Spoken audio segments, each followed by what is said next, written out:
Ladies and gentlemen, it's time to call upon someone who's actually making the women go weak in their knees by their product, the diamonds, women's best friend. It's time to call upon Mr. Sachin Jain, the president of Forevermark, a wholly owned subsidiary of the world's largest diamond producer, De Beers Group. A huge round of applause, ladies and gentlemen, for Mr. Sachin Jain.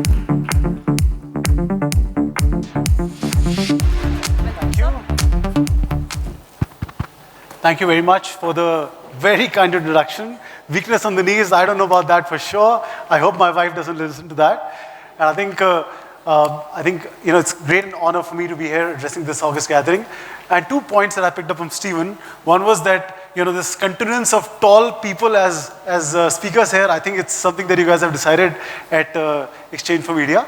But 2 points, Stephen, that you mentioned. I think it's very interesting for me. One was that you mentioned that does it feel inside? Does it feel here? And I think your presentation made me feel inside here. So great presentation. Round of applause on behalf of all of us. And second, you mentioned that everybody sitting here does that work, and I agree. All of you do the work. And I think I'm not the first person here after Mr. Lee who talked about that. I'm not going to talk on creativity, but certain trends that I see around, which I'm sure you guys are better suited to create campaigns, make impact on brands, and make that change and a difference. And I want to touch upon Be Limitless. And before that I do that, I would like to congratulate Anurag and his team for the 19th year for this phenomenal platform. But also, celebrating creativity with this digital, era and the connectedness. I think it's such an important area of work, and as brands and organizations, we always look up to say where the solutions really are. So for me, when I look at this concept of Be Limitless, it's really about reflecting about the time and the era we're in. It's such an important phase of life that is ahead of us as Indians, as India, and what is that change that we can do? There's so much between these two words, and that's what the reflection I want to make. The fact that, I don't know whether the first, human tool was a spear, a tent, or a hammer, but I'm sure someone pushed the real bounds of creativity, pushed perseverance, and made it reality. And I'm sure all of you guys do it on a day-to-day basis. But for me, the important thing really was, can I have a clicker, please? To really affect upon the fact that be limitless at the time that we're in. Look at this time of India that we're in. There was some reference made to Mr. Modi and the current government, but going back a few months, while there was a thunderous comeback of Mr. Modi and the Modi 2.0, which we've seen all have certain implications on it, we have certain views around it, but what does this fundamentally bringing through? The Davos report, the United Nations, the World Bank, all of them are saying that the position of India is stronger than ever. I mean, I'm not referring to Howdy Modi or the Article 370 or the blips that we're having in the economy. I mean, from point A to point B, where are we going as India? Where are we going as Indians? And whilst the whole prediction is that we will be a 5 trillion economy, do all of us feel that we are a part of it? I think I do. I think the industry of diamonds does. And I think all of you need to do that from the point of exporting ideas from India. This is the right time. This is really our time. This happened in the country of China way back in 2001. They were at that time about $2.5 trillion economy, exactly our size. They made that change. Today they're about 11.5, 12 trillion economy. This change of what's going to happen to economy is the next 5 years. And all of us have to believe that we're a part of it. And I think from my perspective, I just wanted to highlight a few trends that I'm witnessing, being this side of talking to agencies, looking at solutions, looking at how the consumer is getting impacted. And the lady who's addressing here, she mentioned about diamonds as an industry. Diamonds have been around forever and ever. I mean, the youngest diamond that we mine is a 10,000 crore years old. So it's every time I meet a consumer and she looks at her diamond, I tell her that what you're wearing on your finger is older than Mount Everest. The fact is all of that is there. But how does a new age consumer relate to our category? Stephen mentioned about the Gen Z and Gen X and millennials and so on and so forth, which he mentioned that every 6 months the classification changes. But the connectedness on diamonds is a big challenge, and how are we dealing with that? I mean, we do depend on people like you to bring in that freshness of ideations. And for me, creativity, for me, innovation is the heart and soul of the future of any organization. It's not something that you do a tick on. It's really the core run, it's the main center point. And just reflecting on a few trends, There's a whole frictionless sort of environment that we see in the world today. It's all seamlessness that we see between, computers, human beings, and why should not that happen on technology and on transactions? And, the recent example that you might have heard about the Amazon Go stores, they've been around now for 27 months. So the fact is that it's not something that's new. They've changed brilliantly. The fact that people can put the stuff on the baskets and they move out of check-in counters. I was in Noida last week, and I saw this happening at the Decathlon store. So the fact is, all these things which are futuristic are already realities. Now, as creative people, will that have an impact on a consumer? Perhaps yes, and I would urge that you look at it. We look at, emerging workspaces like WeWork. You look at emerging workspaces like Rocket Space, where, there is absolutely no friction of how you're going to come in, set up an organization, go out whenever you want, and that's the life consumers are living today, and it'll have an impact on creativity. Look at United States alone. Over 57% of the people in the United States do not have a full-time job. I mean, that's the way of life. We see that number, it's not been sort of statistically proven as yet, but it's about 20% in India. But I think that's a change that consumers are living today, where it's frictionless, it's freedom, it's in and out of a transaction, of a relationship, of an exchange of transaction. And I think as creative people, you need to have this in mind, that that's one reality that we're seeing more and more. There's also an automated real-time economy that's coming up. And I think it's extremely important to realize and understand. Stephen did mention about that in his example of McDonald's, where there is a solution that real-time what decisions the system can make.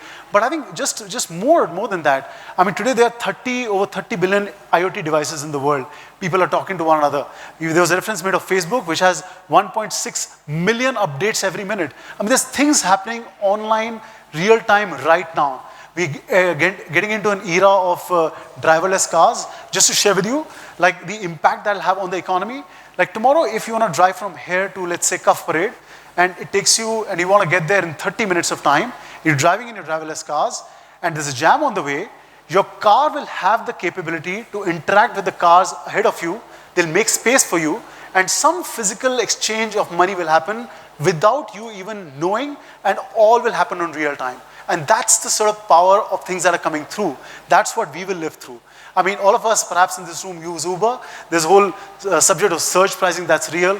And the fact is that what I pay for the same journey will be completely different for you. And that's what's coming as a trend.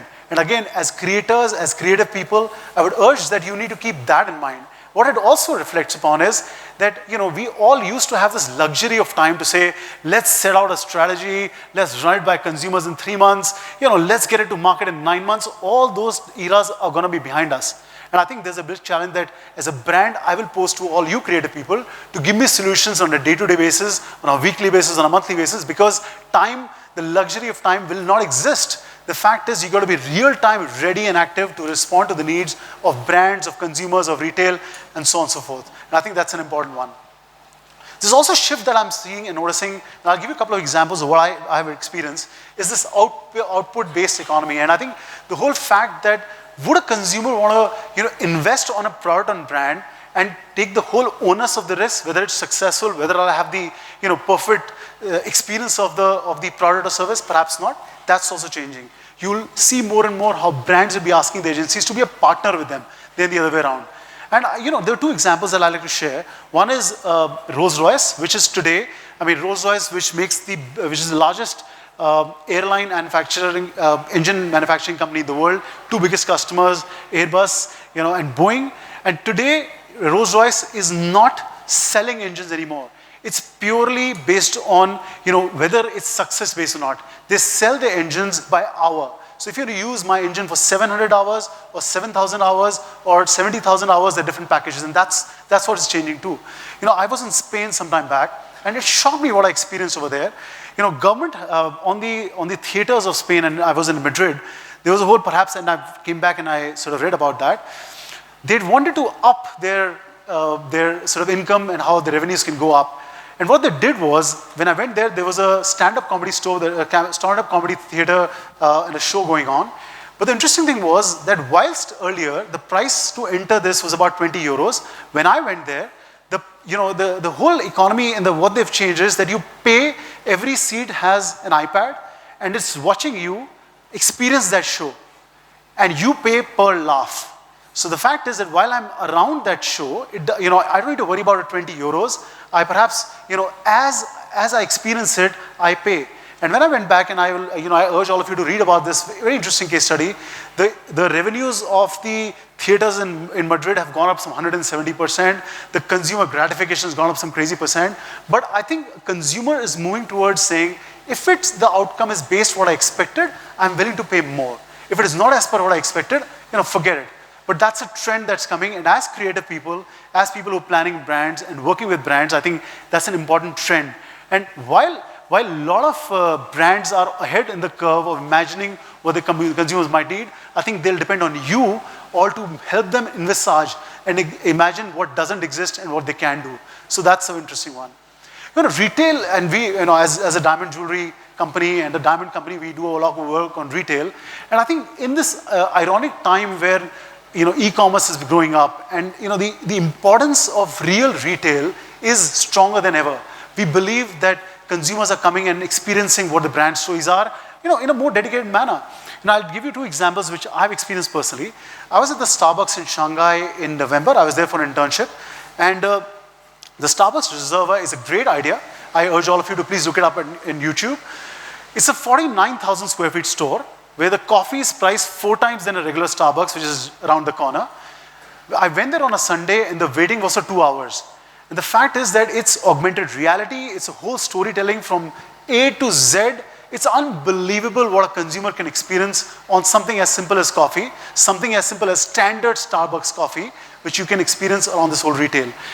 If you ask any brand as to what is so-called the mecca of brand learning, and I would say it's the Burberry store at the Regent Street, it is the far most experience on how digital content, creativity is packaged together against products like bags and merchandise otherwise.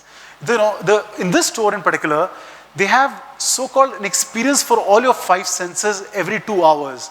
I mean, last time I was there was rainfall.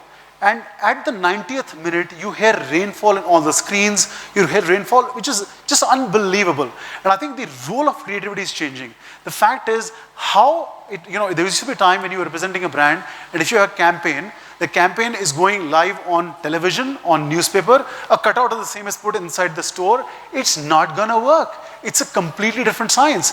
Augmented reality is changing the way things are done.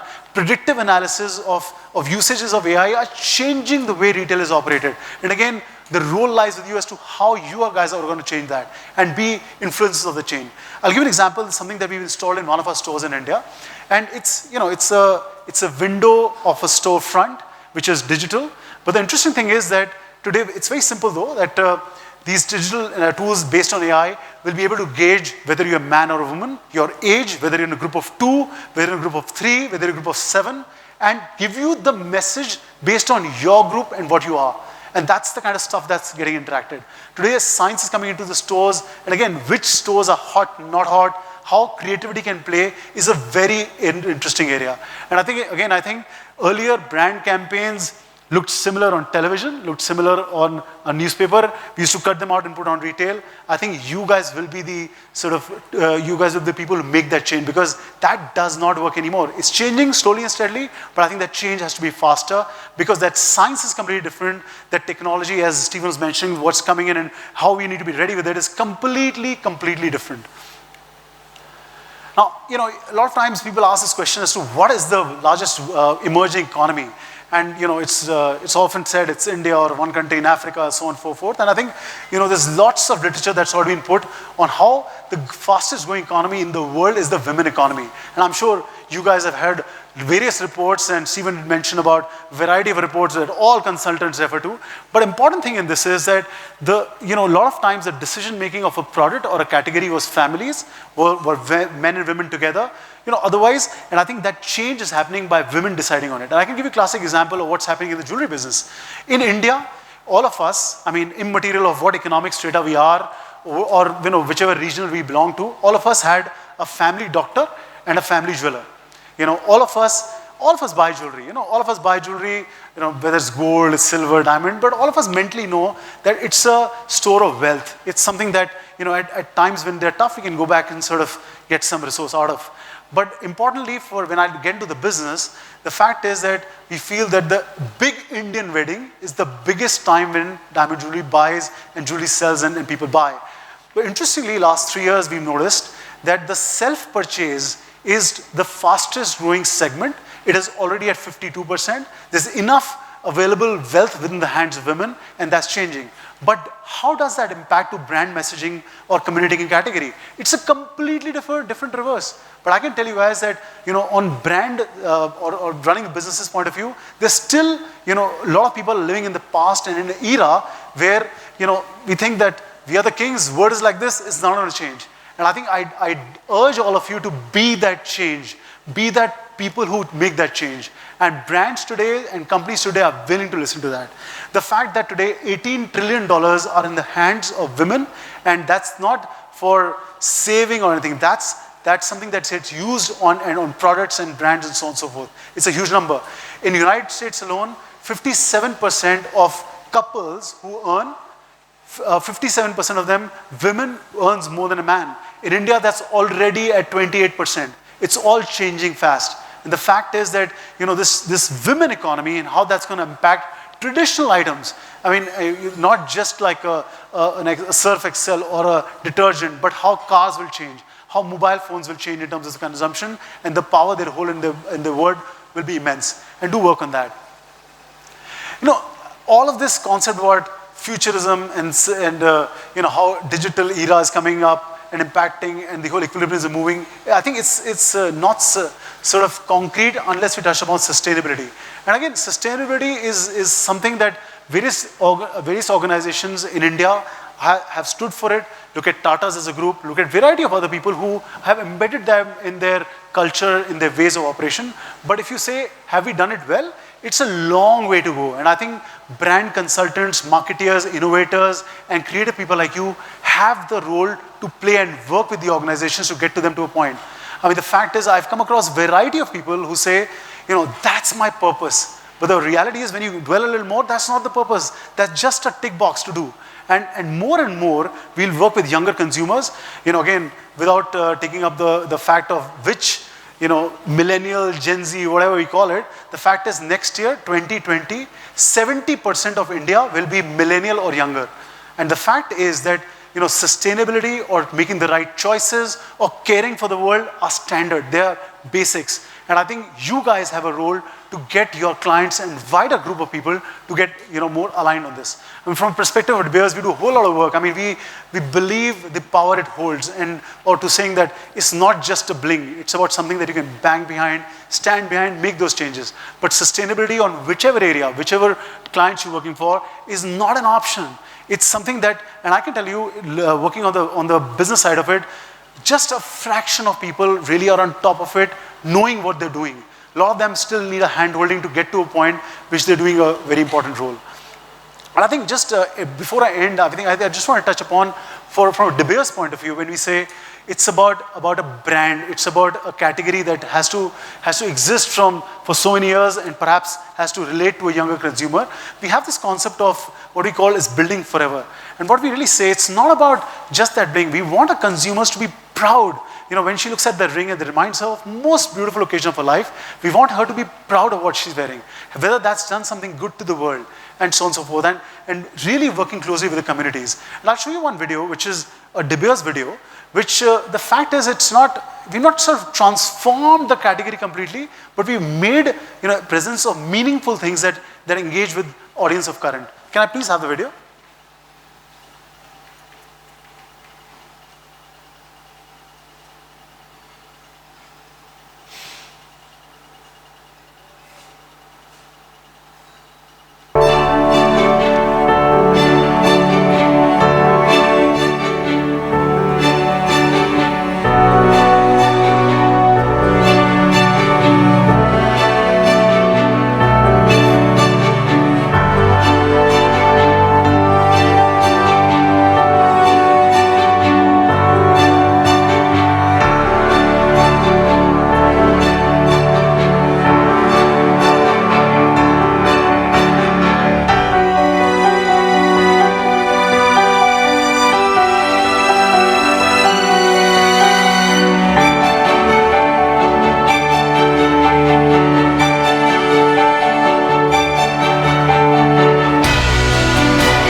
I'll just touch upon the fact that, coming from an industry of diamonds and jewelry in India, and certain facts are that in India there are 500,000 jewelry outlets.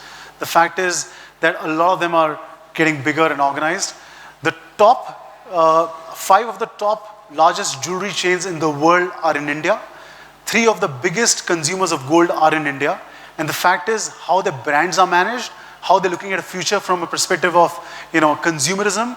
I think there's a lot of hand-holding required, and I think there's a great opportunity for all of you to work more closely and with your great insights on creativity and building the future businesses. I think there's loads of scope you can work here. And I urge you all to have a great evening ahead and sort of absorb as much from this platform. So I'm here around as well, so if there's any questions or inputs I can share, I'll be very happy to. Thank you very much for having me here.